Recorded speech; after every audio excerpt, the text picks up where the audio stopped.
বন্ধুরা কেমন আছেন? আমি একটু পটল রান্না করে দেখাচ্ছি। পটলগুলোকে আমি পুরো কাটিনি, এইরকম পটল রান্না কেটেছি, মুখগুলো কেটে নিয়েছি। এটাকে এবারে আমি একটু নুন হলুদ মাখিয়ে রাখবো।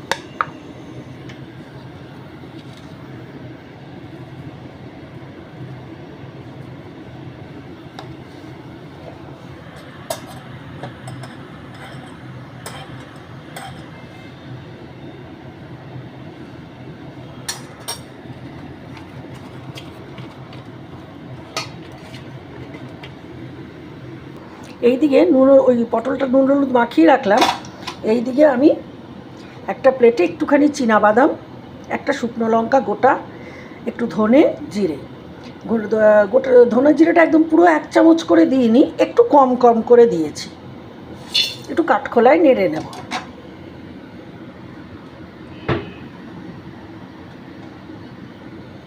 গ্যাসটা একটু নিচের দিকে রেখেছি, লো, একটু কম আছে। এটাকে এবার আমি একটু নেড়ে নেব, জাস্ট নাড়ানাড়ি কিন্তু, হ্যাঁ। আর একটু নিচের দিকে আঁচটা রাখলে বাদাম টাদামগুলো ভালো করে হয়ে যাবে। এই যে চটপট আওয়াজ আসছে, একটা শোনা যাচ্ছে, নতুনদের জন্য বিশেষ করে বলছি।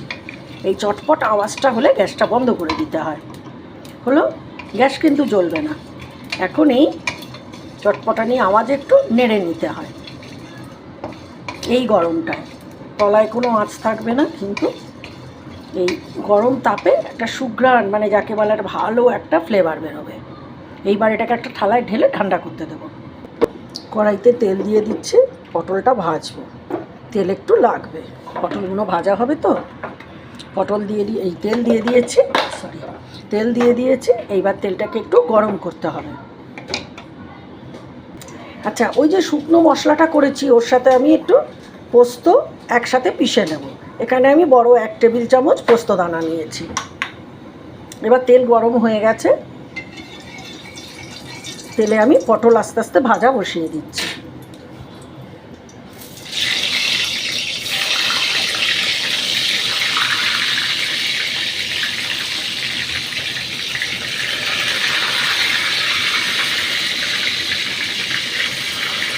পটলগুলো সুন্দর করে ভাজা হবে একটু।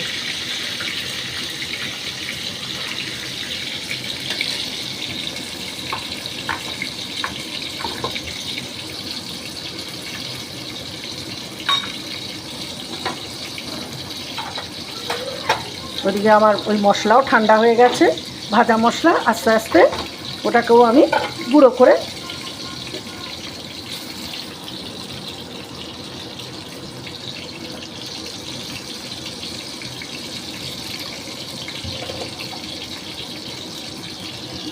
একটু, 1 পিঠ ভাজা হলে আর 1 পিঠে দেবো। আচ্ছা, 1 পোস্ত পটল ভাজা হয়ে গেল, তুলে নিচ্ছি। একটু তেল শুদ্ধ উঠলে কোনো অসুবিধা নেই যদি ওঠে, কারণ আবার তো এটা রান্নার মধ্যে পড়বে, কোনো অসুবিধা নেই। আর 1 পোস্ত ছেড়ে দেবো। যার যতগুলো করবে, যে দুটোতে করবে দুটো, যে কেজিতে করবে কেজিতে, যার যেরকম হবে আর কি, সে সেইভাবে ভাজবে। হাই আঁচেই কিন্তু রয়েছে, আঁচ কিন্তু কমাচ্ছে না। ভাজাতে তো জানেন আঁচ কমাতে, আঁচ কেমন ছিল তেমনি হবে, সুন্দর করে ভাজতে হবে।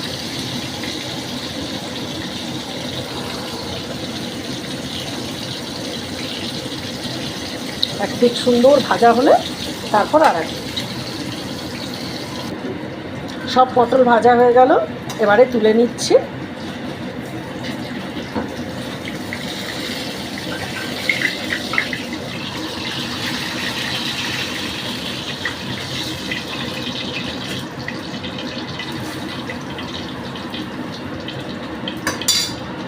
আচ্ছা, এইবার তেলে একটু জিরে ফোড়ন দিলাম। জিরে ফোড়ন দিয়ে একটু নুন দিলাম। নুন দেওয়ার কারণ হচ্ছে একটা মাঝারি পেঁয়াজ বাটা,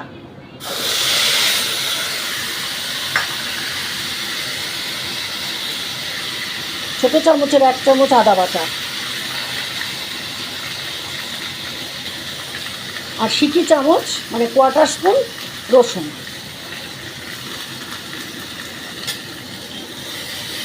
এটাকে কষবো।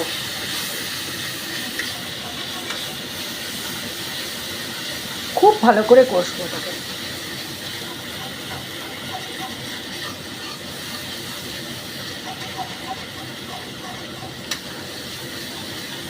কষে একদম তেল ছাড়া করে আসবো।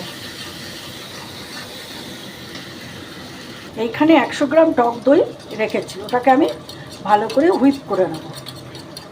একটু ছানা কাটা ভাব থাকলে মোটেও কোনো খারাপ লাগবে না তরকারিতে। ওই একটু নামমাত্র করে নিচ্ছি। আর আমি দইটা বাড়িতে পেতেছি, একদম ফ্রেশ দই। আপনারা কেনা দই ইজিলি ইউজ করতে পারেন। মশলা ভালো এখানে পেঁয়াজ রসুন আদা কষে গেছে। এবার শুকনো মশলা দিচ্ছি। হলুদ হাফ চামচ, একটু বেশি হলে অসুবিধা নেই। ঝাল লঙ্কার গুঁড়ো দিচ্ছি পুরো এই চামচের 1 চামচ।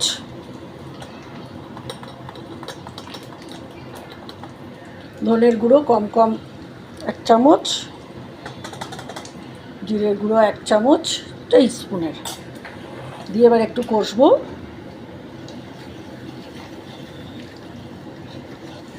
কষাটা কষবো হচ্ছে সেই ফ্যাটানো টক দইটা দিয়ে।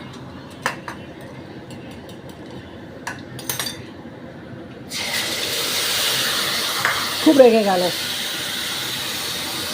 ঠান্ডা দই না, গরমে ঠান্ডায় বেশ অসন্তোষ প্রকাশ করলো। এবার নির্মিষ হয়ে যাবে।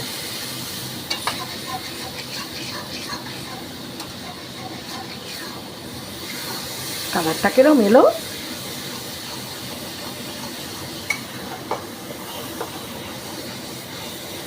ভালো করে কষো।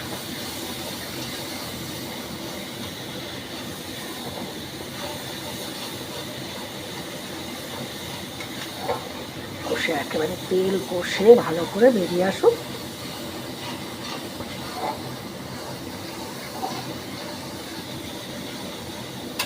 নাড়তে হবে। হ্যাঁ, আচ্ছা আগেই বলছি রান্নাটা না একটুখানি যাকে বলা হয় রসে বসে, সেই রসে বসে রান্না। কিন্তু এটা কিন্তু ওই ভাপে টাপে অল্প এতে হবে না, একটু দিয়ে ধুয়ে রান্না করতে হবে মশলা তেল, নাহলে ঠিক এই ব্যাপারটা জমবে না। আসলে যে রান্নার যেরকম, তাই না? এর ভেতরে এখন পটল কটা দিয়ে একটু কষে নেব, নিয়ে তারপরে জল দেব। এই দেখুন, কেন বলি তেল শুদ্ধ উঠলে প্রবলেম নেই, তেল টেলগুলো আবার দিয়ে দেওয়া যায়, অসুবিধা হয় না। আমি কিন্তু আজ একটু কমাইনি। হ্যাঁ, ওই আঁচেতেই মানে বড় আঁচেতেই আমি করে যাচ্ছি সবটা।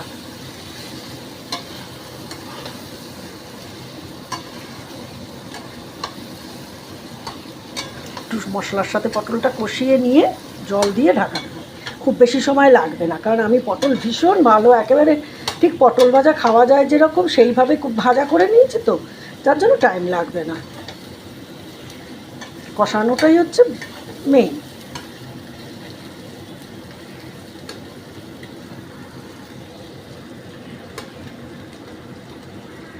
এবার জল দেবো।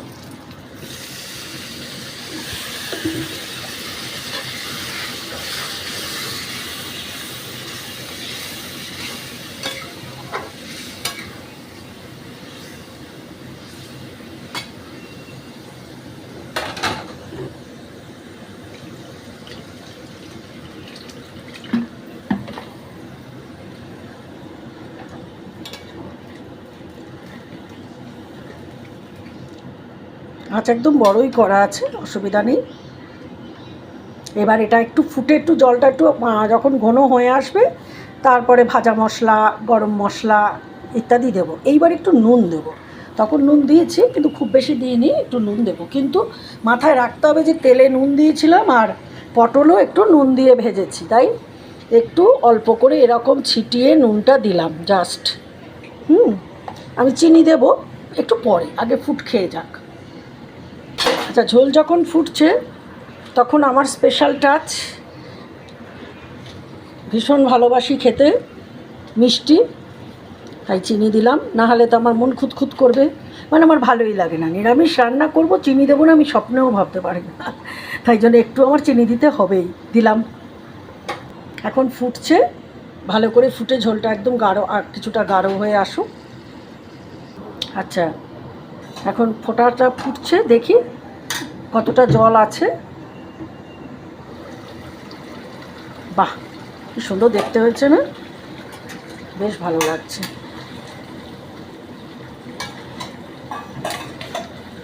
বেশ ঘনও হয়ে আসছে।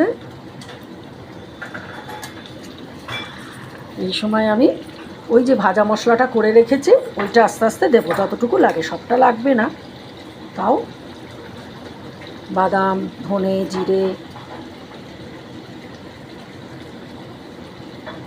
এটা কিন্তু অ্যাকচুয়ালি হজমের জন্য খুব উপকার। এই চামচের 4 চামচ দিলাম, মানে চা চামচের 4 চামচ আর কি।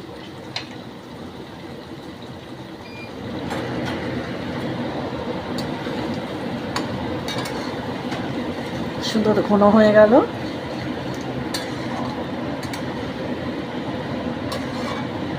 আপনারা কিন্তু বানাবেন, হ্যাঁ, বানিয়ে আমাকে জানাবেন কেমন হলো।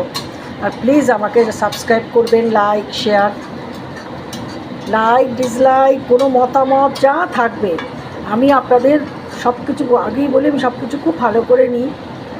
আপনারা আমার পাশে থাকলে আমার খুবই ভালো লাগবে। আমার মনে হয় যেন এটা আমার একটা ব্লেসিংস। আপনারা যখন আমার পাশে থাকেন, আমায় কোনো কমেন্ট করেন। আর একটু ঘন হবে, হ্যাঁ, খুব ঘন হবে না, তাহলে আবার সেই হয়ে যাবে, খড়খড়া হয়ে যাবে।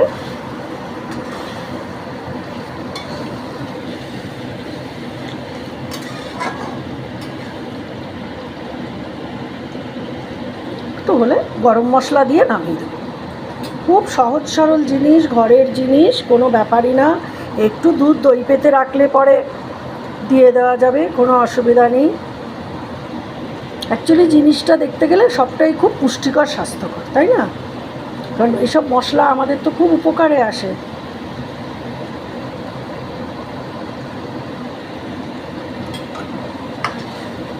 এবার হয়ে গেল সবার। পটল আর কি দেখাবো, তো ভাজা, পুরো মুখে দিয়ে ভাজা খাবার। আমি এবার গ্যাস বন্ধ করে দিলাম, গ্যাসটা বন্ধ করে দিলাম, দিয়ে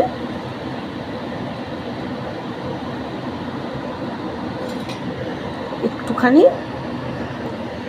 গরম মশলার গুঁড়ো ছড়িয়ে দিলাম। এই নর্মাল যে গরম মশলা, এলাচ, লবঙ্গ, দারচিনির যে গরম মশলা আমি বানিয়েই রাখি। আমি দুটো ভাগে বানাই, একটা শাহি করে বানাই আর একটা এরকম নর্মাল নিত্যকার বান্নায় দেওয়ার জন্য করে রাখি। একটুখানি দিলাম, দিয়ে একটু ওলট পালট করে দিই।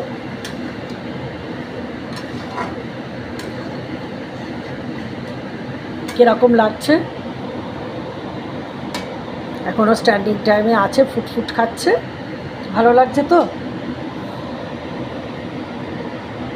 দেখুন কি সুন্দর লাগছে, আর কি সুন্দর গ্রেভিটা হয়েছে, একবার দেখুন, দেখছেন কি দারুণ গ্রেভিটা হয়েছে। সব কিছুর সাথে খাওয়া যাবে, মানে পোলাও, আটা ময়দা, প্লেন গরম ভাত, ঠান্ডা ভাত, মানে এটা অল পারপাস একটা রান্না, সব কিছুর সাথে যাবে। বাড়িতে অতিথি কুটুম এলে তাদেরকে এই গরমের সময় বা পটল যখন পাওয়া যায় এরমভাবে রান্না করে দেওয়া। তাহলে আপনারা বলুন কেমন হয়েছে এই পটলের রেসিপিটা, মানে পটলের পদটা। আপনারা বানাবেন, আপনারা খুব ভালো থাকবেন। আজ আসি।